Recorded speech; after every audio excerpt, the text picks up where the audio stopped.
મન બુદ્ધિ પરણવી જોઈએ કોઈના સાથે. મારે મારી બુદ્ધિ રૂપી કન્યાને હજી પરણાવી છે, અને પરણાવી છે એટલું નહીં, મારી બુદ્ધિ તમને પસંદ કરે છે, તમારા જેવું મૃત્યુ પસંદ કરે છે. તમને શું કામે, ભગવાનને શું કામ પસંદ કર્યા? તો દાદા ભીષ્મ કહે છે, ત્રિભુવન કમનમ તમાલ વર્ણમ રવિકર ગૌરવરામરમ દધાને વપુરલ કકુલા વૃત્તાનનાભ્યમ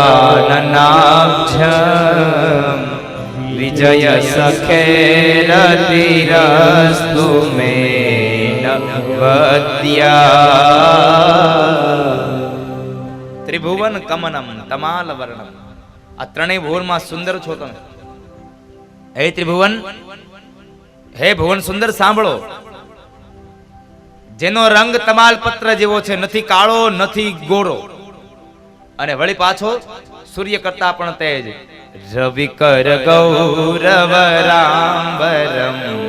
દધાને, રવિ કરતા પણ તેજ છે.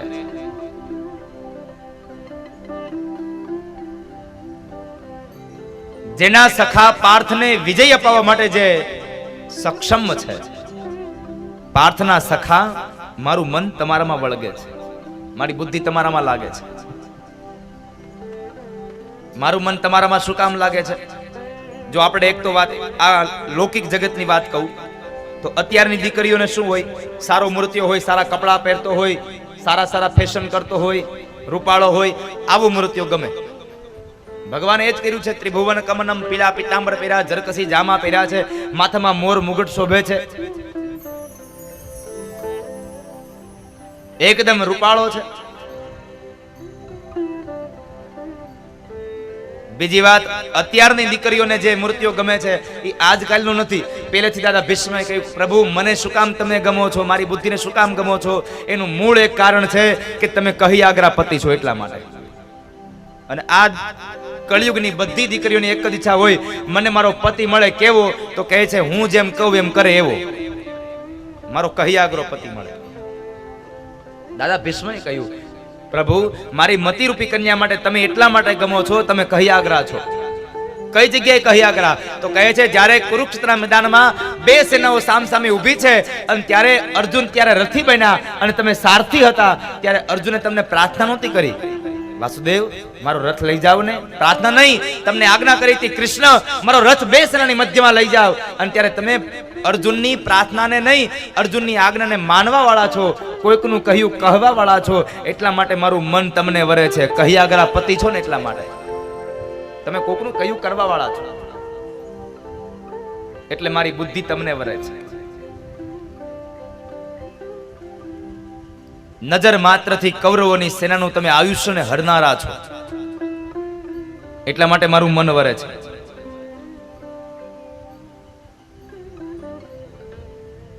બીજી વાત, જ્યારે અર્જુને બે સેનાની મધ્યમાં આવીને જ્યારે પોતાના વડીલોને જોયા છે, ત્યારે એમણે પોતાના હથિયાર નીચે મૂકી દીધા હતા. હું નહીં લડું. જે માણસ લડવાની ના પાડે છે એ માણસને તમે ફરી પાછો લડવા માટે ઊભો કરનારા છો, કોઈકને તમે બળ દેનારા છો. માટે મારું મન તમારામાં વરે છે. માય કાંગલાઓની હારે મારું મન ન વરે.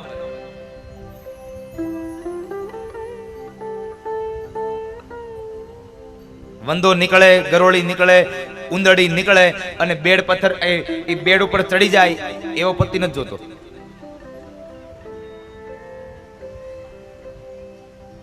પતિ જોઈએ છે જે સારો હોય, જેનામાં બળ હોય, બુદ્ધિ હોય. અમુકમાં તો એટલું બળ હોય ને, એ બેડરૂમમાં બરાબર આટા મારતો હોય, જો ગરોળી કે ઉંદરડી નીકળે આમ, એટલે ઈ ઠેકડો મારી સીધો બેડ ઉપર ચડી જાય.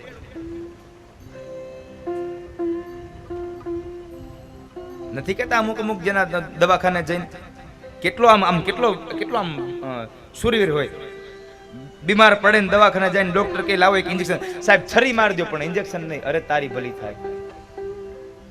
એ કે તલવાર માર દો પણ ઇન્જેક્શન નહીં.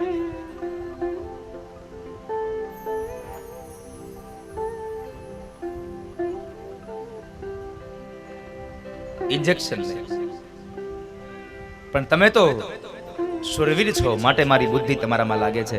અને અંતમાં એક વાત બહુ સરસ કરી છે કે હે નારાયણ, હે કૃષ્ણ, મારું મન એટલા માટે તમારામાં લાગે છે કે તમે તમારા ભક્તોની પ્રતિજ્ઞાને તોડવા માટે, પ્રતિજ્ઞા રાખવા માટે ભક્તોની લાજ રાખનારા છો.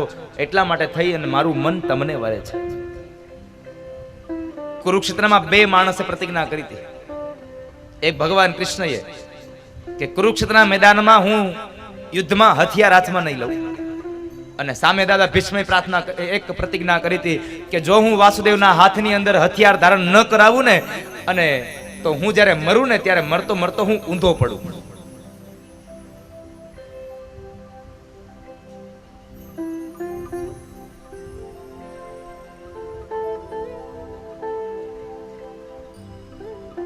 મારું ધડ ઊંધું પડે.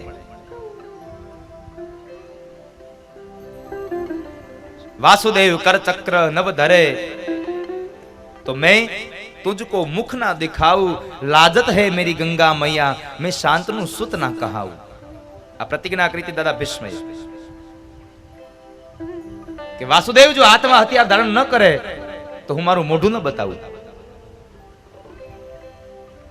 અને અંતમાં જ્યારે 10મા દિવસનો સૂર્ય ઉદય થયો અને દાદા ભીષ્મ જ્યારે કાળ બનીને આવ્યા છે ને એક પછી એક બાણની વર્ષા કર્યા કરે. ભગવાન કૃષ્ણનું અભેદ કવચ પણ ભગવાન દાદા ભીષ્મએ વીંધી નાખ્યું. એટલું નહીં, અર્જુન પણ ઘવાયો. અને જ્યારે થયું, ભગવાનને થયું કે હવે આ દાદો ભીષ્મ અર્જુનને મારી નાખશે, અને એ જ સમયે ભગવાન રથમાંથી કૂદી પડ્યા અને બાજુમાં જે રથ તૂટેલો હતો એનું એક પૈડું કાઢી અને દાદા ભીષ્મની સામે દોડ્યા છે. અને દાદા ભીષ્મની જ્યાં નજીક આવે છે, દાદા ભીષ્મએ હથિયાર નીચે મૂકી દીધા અને કહ્યું, બસ કૃષ્ણ, આજ હું જીતી ગયો, તમે હારી ગયા, કારણ તમારી પ્રતિજ્ઞા તૂટી ગઈ. ભગવાન કહે છે, દાદા આને હથિયાર નો કહેવાય, આ તો રથનું પૈડું છે. અને ભગવાનની સામે ભીષ્મ બોલ્યા, ભગવાન સાંભળી લ્યો, યુદ્ધના મેદાનમાં કોઈને મારવા માટે હાથમાં લીધેલો નાનો પથ્થર પણ શસ્ત્ર ગણાય છે, એ પણ હથિયાર ગણાય છે.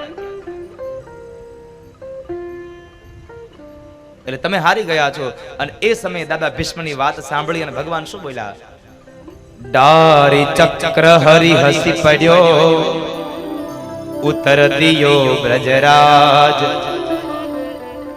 तोड़ी प्रतिज्ञा मोरी में तोरी प्रतिज्ञा काज. ए भीष्म, તમારી પ્રતિજ્ઞા ન તૂટે ને એટલા માટે મેં મારી પ્રતિજ્ઞા તોડી નાખી છે. અને એટલે ભીષ્મ કહે છે, પ્રભુ તમે તમારા ભક્તોની લાજ રાખવા વાળા છો, એટલે મારું મન તમારામાં વરે છે. અને અંત સમયે ભગવાનને ચતુર્ભુજ નારાયણના દર્શન થયા. અને એ દર્શન થયાને લઈ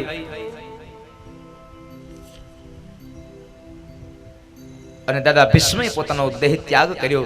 ભગવાન નારાયણના શરીરમાં દાદા ભીષ્મનું તેજપુંજ સમાયું.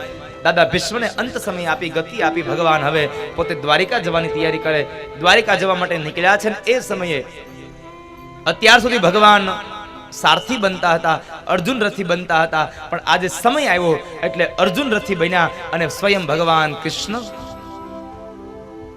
રથી બન્યા છે.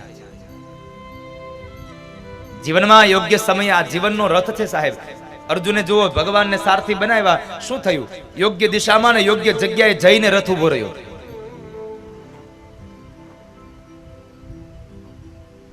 જો યુદ્ધના મેદાનમાં 4 ઘોડાઓ વાળો રથ ભગવાનના હાથમાં સોંપ્યો હોય અને યોગ્ય જગ્યાએ જઈને ઉભો રહ્યો હોય, તો સાહેબ આ જીવનનો રથ છે, એને પણ મારા ઠાકુરના હાથમાં આપી દેજો, જેથી કરી અને આ જીવનનો રથ બહુ આડાઅવળા રસ્તોમાં વયો ન જાય. ભગવાન એને યોગ્ય જગ્યાએ લઈ અને ઉભો રાખશે.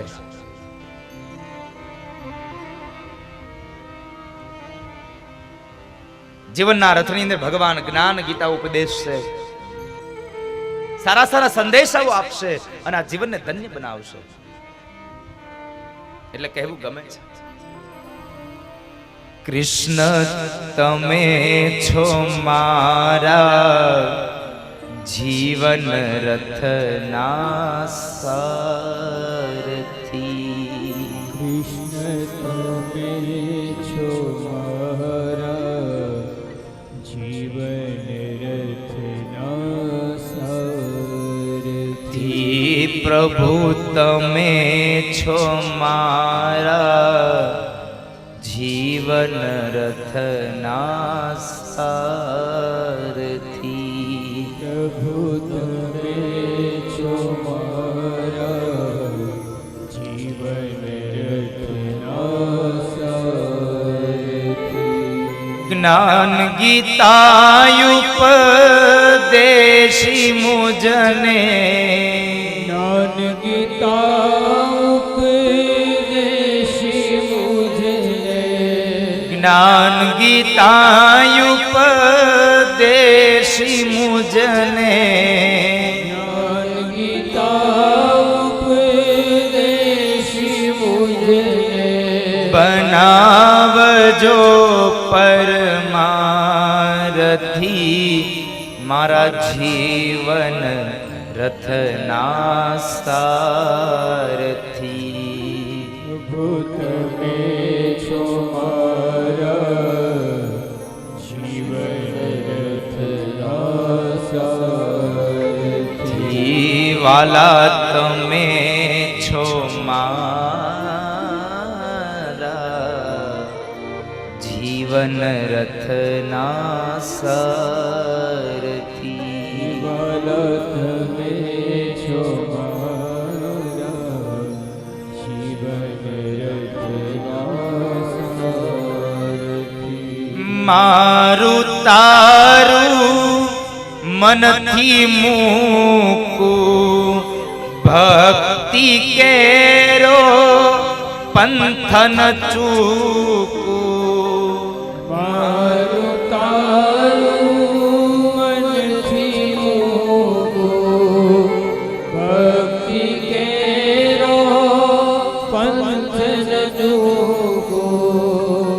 મનડું મારું કદી ન વિસરે મનડું મારું કદી ન વિસરે. આ દુનિયા છે સ્વાર્થી મારા જીવન રથના સારથી. પ્રભુ તમે છો મારા જીવન રથના સારથી. વાલા તમે છો મારા જીવન રથના સારથી.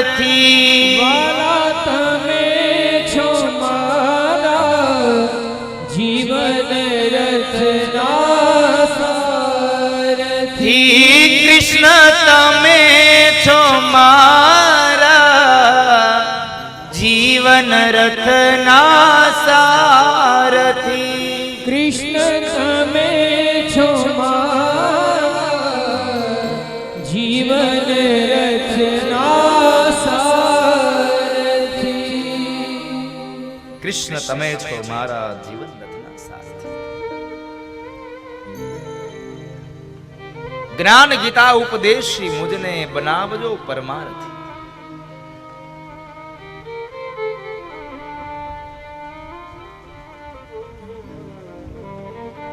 ભગવાનનો રથ દ્વારિકામાં ગયો. દ્વારિકામાં તમામ વ્યક્તિઓએ ભગવાનનું સ્વાગત કર્યું છે. ઈશ્વરનું સ્વાગત થયું. ત્યારબાદ સમય વ્યતીત થયો. ઉત્તરાયણ ઉદરમાંથી જાણે એક કાશમાંથી અગ્નિ પ્રગટે એમ પરીક્ષિત મહારાજનું પ્રાગટ્ય થયું. બોલીએ પરીક્ષિત મહારાજ કી જય. પરીક્ષિત મહારાજનું પ્રાગટ્ય થયું. બ્રાહ્મણોને બોલાવ્યા. બ્રાહ્મણો એના જન્માક્ષર જુએ છે અને એમાં 8મું સ્થાન જોઈ અને ધર્મરાજ યુધિષ્ઠિરને કહે છે કે ધર્મરાજ, આ બાળકનું બધી વાત સારી છે, પણ એક સ્થાન જોતા એમ લાગે છે આ બાળકનું મૃત્યુ કોઈ બ્રાહ્મણના શાપને લઈને થશે. ધર્મરાજ કહે છે ભૂદેવો, યજ્ઞ કરવા પડે તો યજ્ઞ કરો, તપ કરવા પડે તો તપ કરો, દાન દેવા પડે તો દાન દઈ દો, પણ મારા બાળકનું મૃત્યુ કોઈ બ્રાહ્મણ શાપથી ન થાય એવી કૃપા કરો. એક કૃપા કરો. એટલે બ્રાહ્મણો કહે છે ધર્મરાજ ચિંતા કરો માં, ભલે તમારા બાળકને બ્રાહ્મણનો શાપ મળશે, પણ આ તમારો બાળક ભગવાનનો અનન્ય ભક્ત છે, ભગવાનનો અનન્ય ભક્ત હશે. સમયાંતર વ્યતીત થયું ને આ બાજુ વિદુરજી મહારાજ તીર્થયાત્રામાંથી આવે છે. તીર્થયાત્રામાંથી જ્યાં આવે તો એ સમયે વિદુરજી મહારાજની આગતા સ્વાગતા થઈ. વિદુરજી જુએ છે તો કૌરવ પક્ષની હાનિ થઈ છે અને અંતમાં પાંડવોને રાજ મળ્યું. કૌરવો હણાયા છે, ધૃતરાષ્ટ્ર અને ગાંધારી હજી બેઠા છે. એટલે વિદુરજી મહારાજને થયું કે ધૃતરાષ્ટ્ર અને ગાંધારી હજી શું કરે છે, લાવ એને ઉપદેશ આપું. એટલે વિદુરજી મહારાજે ઉપદેશ આપ્યો કે મહારાજ, હવે આ રાજગાદીને સંભાળવાનું, આ રાજને ભોગવવાનું બધું બંધ કરી અને હવે તમે ગંગાના કિનારે જઈ ભગવાનનું યજન કરો, ભગવાનનું ભજન કરો. સમયાંતર થાય ને એટલે પછી અમુક અમુક વસ્તુઓ છોડી દેવી જોઈએ. પણ આ દુનિયામાંથી બધું મરે છે, બધું વયું જાય, પણ આશા મળતી નથી સાહેબ, આશાઓ નથી મળતી. આદ્ય શંકરાચાર્ય મહારાજે પણ કહ્યું છે કે જો જંગલમાં જઈ આ ઘરનો ત્યાગ કરે, જંગલમાં વયા જાય અને જંગલમાં જઈ કંદમૂળો ખાય અને જીવન પસાર કરે, આખી જિંદગી ભગવાનનું નામ લીધા કરે, જો કંદમૂળ ખાય અને જંગલમાં રહેનારા માણસને, એ મહાપુરુષોને જો આશા ન છૂટતી હોય તો આ સમાજમાં રહી પાણીપુરી પીઝા ખાય એને ક્યાંથી છૂટી જાય? પાણીપુરી પીઝા વાળા ન છૂટે.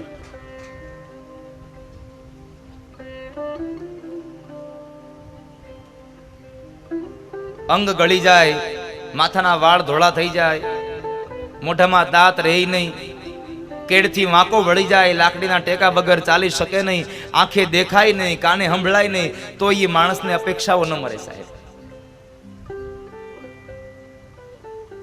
ચાલી ન શકે તો શું કે આજ મને તારા ગાડામાં લેતો જાય ને મારે વાડી આવવું છે, જોવું છે કપાહ કેવોક થયો છે. અરે ઘેરે આવે ને તો જોઈ લેવાય કપાહ કેવોક છે.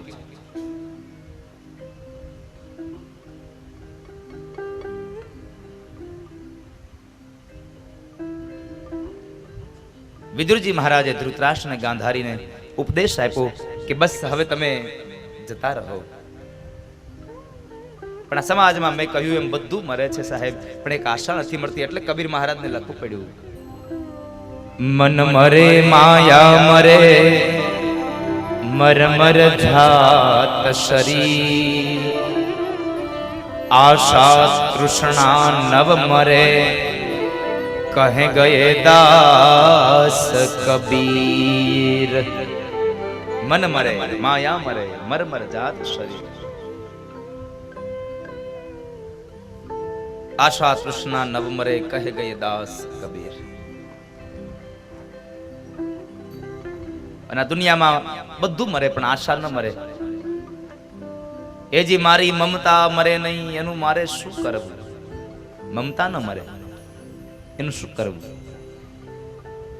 પણ અંતમાં કહેવાય છે વિદુરજીના ઉપદેશને લઈ ધૃતરાષ્ટ્ર ને ગાંધારી નીકળી પડ્યા. ત્યારબાદ 6 મહિનાનો સમય વ્યતીત થયો. ભગવાન સ્વધામગમન થયા. અર્જુન ફરી પાછા જ્યારે દ્વારિકાથી પાછા આવે છે ને આ બાજુ ધર્મરાજ યુધિષ્ઠિરને ચિંતા થાય છે કે અર્જુન કેમ ના આવ્યો. પણ એ સમય બરાબર અર્જુનનો પ્રવેશ થાય. અર્જુનની આંખમાંથી અશ્રુના બુંદ પડે છે,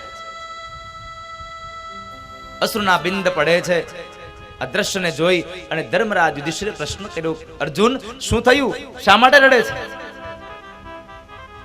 કુળની લાજ જાય એવું કામ થયું? કોઈ સ્ત્રીની તું રક્ષા ન કરી શકો, કોઈ ભૂખ્યાને ભોજન ન કરાવી શકો? એક પણ વાતનો જવાબ અર્જુન નથી આપતા, મૌન રહ્યા. પણ એક પ્રશ્ન અંતમાં ધર્મરાજે કર્યો કે જેના વગર તારું જીવન નકામું છે, એ કૃષ્ણ વિહોણો બનીને આવ્યો એટલા માટે તને દુઃખ થયું એટલે રડે છે તું? ચોધાર અસુરે રડી પડી અને અંતે અર્જુન એટલું બોલ્યા છે કે મોટા ભાઈ, હા, જેના વગર મારું જીવન નહીં, આ દુનિયાના તમામ જીવાત્માનું જીવન અધૂરું છે, નકામું છે, એ કૃષ્ણ વિહોણો બન્યો. હું એકલો નહીં, આ દુનિયા આખી કૃષ્ણ વિહોણી બની છે. કારણ ભગવાન કૃષ્ણ હવે આ ધરતી પર નથી રહ્યા, સ્વધામગમન થયા છે. કૃષ્ણ સ્વધામગમન થયાના શબ્દો સાંભળ્યા, અતિશય દુઃખ લાગ્યું. મોટા ભાઈ, હું એનો એ જ અર્જુન, મારા હાથમાં એનું એ જ ગાંડીવ, એના એ જ તીર કામઠા. પણ આજ મારો સમય બદલાઈ ગયો, કારણ હું કૃષ્ણ વિહોણો બન્યો. મારો સમય બદલાયો અને સમયના બદલાવાને લઈ અને હું એના એ જ અર્જુને કુરુક્ષેત્રના મેદાનના યુદ્ધને જીતું હતું. પણ આજ હું કૃષ્ણ વિહોણો બન્યો ને તો જંગલના સામાન્ય કાબાઓને હું ન જીતી શક્યો. કાબાઓ, લૂંટારાઓ મને લૂંટી ગયા, કારણ મારો સમય બદલાઈ ગયો. આ દુનિયામાં એક વાત મારી યાદ રાખજો, હે વડીલો, માતાઓ, આ દુનિયામાં ક્યારેય કોઈ માણસ મહાન નથી હોતો, માણસનો સમય મહાન હોય છે. માટે જ્યારે તમારો સમય આવે ને ત્યારે તમે કંઈક કામ કરી લેજો, બાકી સમય ક્યારે થપાટ મારી દેશે એનો કોઈ ભરોસો નથી. તમારો સમય આવે ત્યારે બધાયનું ધ્યાન રાખજો. મારી એક પ્રાર્થના છે, તમારો સમય આવે ત્યારે કોઈને ધ્યાનમાં રાખતા નહીં. આપણી તો એક જ વૃત્તિ હોય, સમય આવે એટલે આપણે ધ્યાનમાં જ હોય. અમારો વારો આવવા દો, ધ્યાનમાં જ છો તમે. કોઈને ધ્યાનમાં ન રાખશો, બધાયનું ધ્યાન રાખજો. કારણ કે અહીંયા તો સમય બળવાન છે. સમય સમય બલવાન હૈ, નહીં પુરુષ બલવાન. કાબે અર્જુન લૂંટ્યો, વહી ધનુષ વહી બાણ. સૌનું ધ્યાન રાખજો.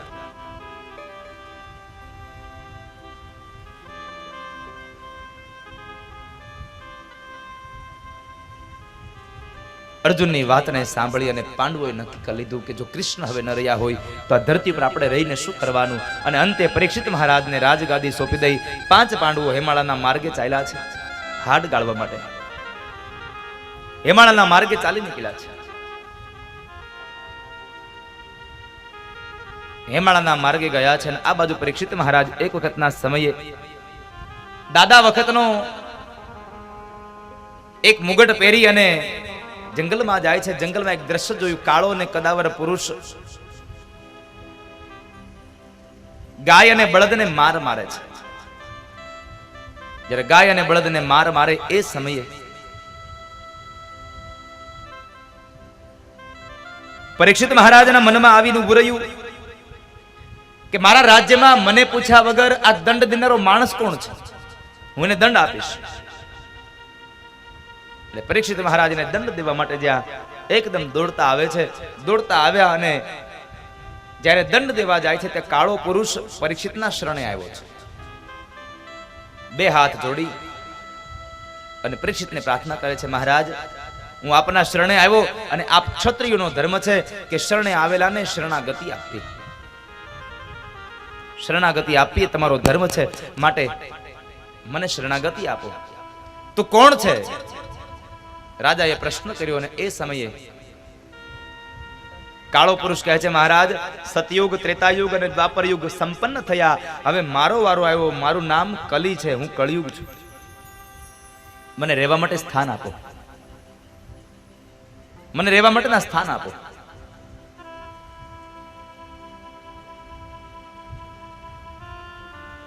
અને રહેવા માટે સ્થાન માગે છે. સ્થાન આપે છે. 4 સ્થાન આપ્યા છે. 4 સ્થાનો આપ્યા. અને કયા આપ્યા તો ભાગવતકાર લખે છે, દ્યુતમ પાનમ સ્ત્રિયઃ સુના યત્રા ધર્મ ચતુર્વિદઃ. દ્યુતમ પાનમ સ્ત્રિયઃ સુના. 4 સ્થાન આપ્યા. પેલું સ્થાન આપ્યું જ્યાં જુગાર રમાતો હોય, દ્યુત એટલે જુગાર. દ્યુતમ પાનમ, પાન એટલે મદિરા પાન. જ્યાં મદિરા પીવાતો હોય ત્યાં કળિયુગ તારો વાસ થાય. ત્રીજી વાત બતાવી, જ્યાં સ્ત્રીઓના શરીર વહેંચાય છે એ સ્થાન આપ્યું. અને ચોથું સ્થાન આપ્યું જ્યાં કતલખાનું હોય એ સ્થાન. કતલખાનામાં તારો વાસ થાય. આ 4 જગ્યાએ સ્થાન આપ્યા. અને એ સમય ફરી પાછો કળિયુગ રાજા પરીક્ષિતને કહે, પુનશ્ચ યાચમાનાય જાત રૂપમદાત પ્રભુ. મહારાજ તમે 4 સ્થાન આપ્યા, તમારી વાત સાચી છે, પણ મારો સમય છે અને મારા સમયમાં આ 4 જગ્યાએ જ મારો પરિવાર હમાઈ જાય એવું નહીં થાય. એટલે એકાદું સ્થાન હજી વધારે આપો અને હવે સારું સ્થાન આપજો. પુનશ્ચયાચમાનાય, હું ફરીવાર તમારી પાસે માગી રહ્યો છું, મને એક સ્થાન હારું આપો. અને એ સમયે પરીક્ષિત બોલ્યા છે કે જા કળિયુગ, જે જગ્યાએ અનિતિનું અનાજ લેવાતું હોય, અનિતિનું ધન સમાયેલું હોય, અનિતિનું સોનું હોય, એમાં તારો વાસ થાય. આ શબ્દને સાંભળી અને કલી ઊભો થયો અને ઊભા થયાની સાથે જ પરીક્ષિતના મસ્તકમાં બેસી ગયો. કારણ પરીક્ષિતના માથામાં જે મુગટ હતો ને એ મુગટ અનિતિનો હતો, જરાસંઘનો હતો. ભીમસેને જરાસંઘનો વધ કર્યો, જરાસંઘનો મુગટ લીધો, પણ જરાસંઘે જેટલી સંપદા ભેગી કરી હતી બધી અનિતિની હતી. એટલે અનિતિમાં કળિયુગ રહે છે અને કળિયુગ જ્યાં હોય ને ત્યાં કોઈ દી હારા કામ ન હોય. જીવન ભ્રષ્ટ કરી નાખે છે. માટે ભગવાનને કેવું, ભગવાન ભલે થોડું આપો પણ નીતિનું આપજો. કારણ જ્યારે અનીતિનું તમારા ઘરમાં આવશે ને, એટલે અનીતિનું જ્યારે જાહે ને ત્યારે તમારું નીતિનું હોતે હારે લઈને જાહે. માટે ભગવાનને પ્રાર્થના કરવી કે અમારા જીવનમાં નીતિનું ધન આવે, અનીતિનું ન આવે. પણ અત્યારે તો એક જ ઈચ્છા, એક જ હામ લાગી છે, રાતોરાત પૈસાવાળા થવાનું. ભલે સામ દામ દંડ ભેદ જે કરવું પડે તે, હગા ભાઈને મારી નાખવો પડે તો મારી નાખો, પણ રાતોરાત પૈસાવાળા થઈ જાવ.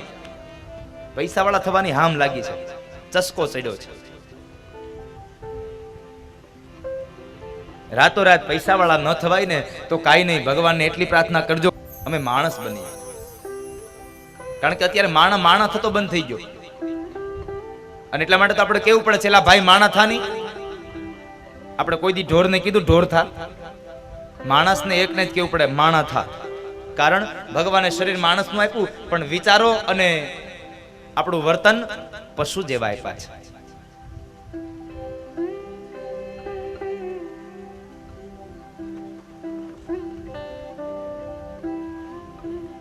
મહારાજ એક સ્થાન હજી આપો, એ સ્થાન સારું આપજો. અને અનિતિને બરાબર સુવર્ણનો વાસ થાય એવો સમય આપ્યો, એ સ્થાન આપ્યું. એટલે કળિયુગ બરાબર પરીક્ષિતના માથા પર બેઠો. પરીક્ષિત ત્યાંથી નીકળે છે અને શમીક ઋષિના આશ્રમમાં જાય. જ્યાં શમીક ઋષિના આશ્રમમાં જાય છે તો શમીકના આશ્રમમાં ગયા પછી શમીક ઋષિ ધ્યાનમાં બેઠા છે, એટલે રાજાનું સ્વાગત થયું નહીં. પરીક્ષિતને અહંકાર આવ્યો, કોઈ દિવસ નહીં, અને આજ પહેલી વાર અહંકાર આવ્યો. શું કામે? કળિયુગ માથા પર બેઠો છે કે હું આવ્યો અને આ સાધુડાઓ મારું સ્વાગત ન કરે, મારું સ્વાગત ન કર્યું એને. અને એ સમયે આવેશમાં આવી અને પરીક્ષિત રાજાએ જે સર્પ નીકળ્યો, એ સર્પ હતો આશ્રમના, એ આશ્રમના સર્પને મારી અને ઋષિના ગળામાં પહેરાવી દીધો. પરીક્ષિત રાજાને અજ્ઞાન ઉપજ્યા સાહેબ. ઋષિના ગળામાં પહેરાવ્યો હાર.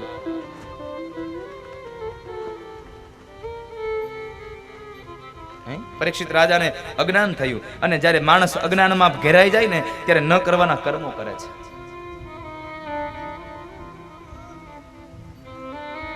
અજ્ઞાન ઉપજે છે.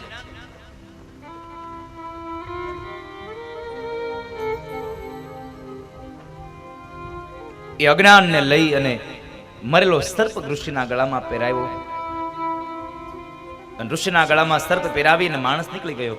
પણ આ બાજુ ઋષિના પુત્ર શમીકના પુત્ર શુંગીને ખબર પડી કે મારા પિતાશ્રીના, મારા ગુરુદેવના ગળામાં કોઈ કે મરેલો સાપ પહેરાવ્યો છે. અને એ સમયે શમીક ઋષિના પુત્ર શુંગીએ પાણીની અંજલી ભરી પોતાના તપોબળને લઈ અને ભગવાન સૂર્યનારાયણને સાક્ષી રાખીને કહે છે કે જેણે મારા પિતાશ્રીના ગળામાં હાર પહેરાવવાને બદલે મરેલો સર્પ પહેરાવ્યો છે, એને આજથી 7મે દિવસે તક્ષક નાગ દંશ દઈ અને મૃત્યુ થાજો. 7મે દિવસે તક્ષક નાગ દંશ દેશે. પરીક્ષિત ઘરે આવ્યો. આ બાજુ શૃંગી મહારાજ પોતાના આશ્રમમાં આવે છે. ખૂબ રડે છે. એટલે શમીકની આંખો ખુલે છે. શા માટે રડે છે બાળક? તો કહે છે પિતાશ્રી, તમારા ગળામાં કોઈ કે સર્પ પહેરાવ્યો છે. સર્પને જોવે તો આ તો આપણા આશ્રમનો સર્પ, આ કોઈ દિવસ કોઈને ડંખો નથી, આને કોણે માર્યો? અને એ સમયે શૃંગી બોલ્યા છે પિતાશ્રી, જેણે માર્યો એને, પણ મેં એને શ્રાપ આપી દીધો છે કે આજથી 7મે દિવસે તક્ષક નાગ દંશ દઈ અને મૃત્યુ થશે.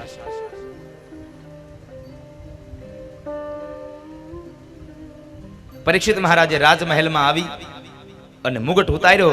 જ્યાં કળિયુગ માથા ઉપરથી નીચે ઉતર્યો એટલે મતી ફરી પાછી ભ્રમ થઈ અને વિચાર આવ્યો કે મારાથી ન થવાનું કર્મ થઈ ગયું. આ શું કર્યું મેં? એકદમ ફરી પાછો શમીક ઋષિના આશ્રમમાં આવે છે. શમીક પાસે પ્રાર્થના કરે છે, બાપજી મને માફ કરી દો, મારાથી ભૂલ થઈ ગઈ, મારી ભૂલ થઈ ગઈ, મને માફ કરો.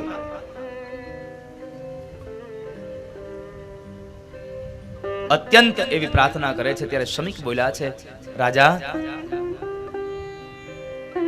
તું માફી માંગે છે, વાત બરાબર છે, પણ તને શાપ મળ્યો છે. 7મે દિવસે તક્ષક નાગ દંશ દેશે, આવો શાપ મળ્યો. એટલે પરીક્ષિત રાજાએ શાપનો સ્વીકાર કર્યો. મેં ભૂલ કરી છે તો આનું પરિણામ મારે ભોગવવું રહ્યું, એમાં કોઈ સંશય નથી, મારે ભોગવવું જ રહ્યું.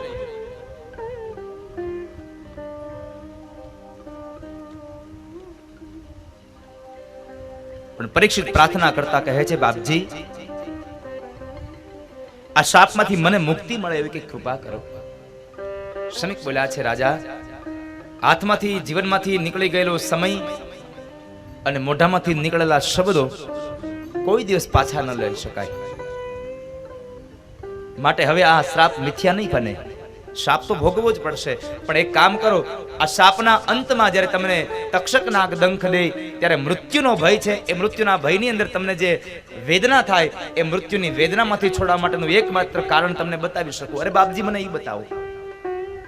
તો રાજા જાઓ, શ્રીમદ ભાગવતની કથા સાંભળો, કારણ ભાગવતની કથા તમને નિર્ભય બનાવશે, અભય બનાવશે. ભય નહીં લાગે.